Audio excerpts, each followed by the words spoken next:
Member AAC of the Ministry of Civil Aviation, and he's going to help us break down the Airbus A320 software glitch. Thank you very much, Mr. Suseelan. Now, is this in this case, we see that the solution has been actually a software downgrade. Now, how best can software be tested before it is added to an aircraft system? The softwares are already tested by Airbus, and they were doing it in the backend from past a couple of weeks, and now finally they are ready to roll to all the aircrafts. So now within they have given a target within a month time, they will finish the upgrade. The upgrade will not take more than 2 hours for the existing aircrafts, whereas in the whole of the world we have around 11,300 Airbus 320 operational right now. So with time, I think in India we have most of the aircraft operating by Indigo. So we are expecting, like, within 30 days, we'll be able to upgrade this. There are some aircrafts which is old, and in that the hardware upgrade will be also needed for the same. Okay. Should there be a mandatory provision that, software should not prevent the pilot from taking manual control of a plane on autopilot, which is going to be facing a software glitch? Because when the plane is on autopilot and there's a software problem and the pilot can't take it back, that's basically a recipe for disaster. Yes. Yes. We understand. That's why the Airbus had taken a call in advance right now, because most of the time the pilots use autopilot, because that's the policies for the government of India as well. So that's the reason they're upgrading the software with time, because this was because of the solar flares which came up. So I think this will be sorted out, and there's no risk so far. Everything is safe according to the circular given by the Airbus. Okay, how quickly will the Airbus 320 plane start flying again? Across the world is what you did actually mention that. But, should they be monitored, let's say, for a little while further? Because there may be further glitches. I mean, after all, there's a massive overhaul that you're doing on all the planes and then suddenly putting them all in the air once again. Should this be tested?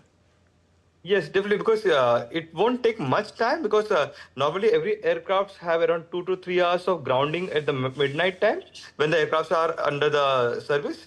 At the same time, they are going to do the upgrade of the softwares. So I don't think so much grounding of the aircraft will happen, but definitely airlines have given a notice to all the passengers to check the status of the flight before they leave from the home.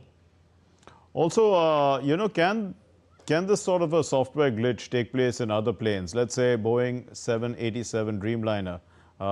We still don't have real reasons for the crash in Ahmedabad. Could it be a software glitch? Can't comment on the same part, because this is something tricky and the investigation is going on for that. Right, but it can happen technically, right, to other planes is what I'm saying. Definitely, technical is one of the major issues when it comes to any crash. So there's no second option, like, we keep in mind. So that's why we always plan. We always have a plan B for. That's the reason Airbus had given well in advance. Like as you asked, like even the Boeing and Embraer, other aircraft can also have this type of glitches.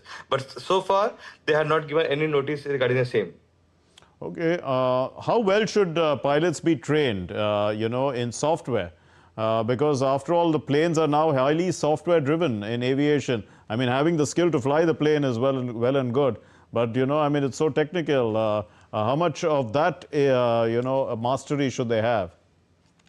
Nowadays, every pilots are trained in this software also, because even they come to know about any glitches, because earlier a lot of circuits were there on board, but nowadays the circuits are less and more screen way we are working on board right now. So now these pilots are definitely trained, and initial training itself, they are getting trained for the softwares, and definitely the technical engineers are there on board on the longer journeys and all. Dr. Suseelan, can software glitches in flight tracking, because all the flights are tracked on the ground. I mean, if there's a software glitch taking place on the ground, can it affect the plane in the sky? And is that a kind of a problem? No, there won't be any problem, because nowadays even we have 100 Mbps speed of internet also. So nowadays, there are so many companies, even the Elon Musk had, given the internet services. So there won't be any issues now connecting on board, and because of the same reason, because the trackers is a normal, because we are doing this from years. Yes, nowadays, even the layman can track the aircraft with the flight numbers. All right, we leave it there. Thank you very much, Dr. Sumeet Suseelan, a member AAC, Ministry of Civil Aviation. Thank you for helping us Thank understand you. that story. Welcome. Still to come here on DD India News Hour.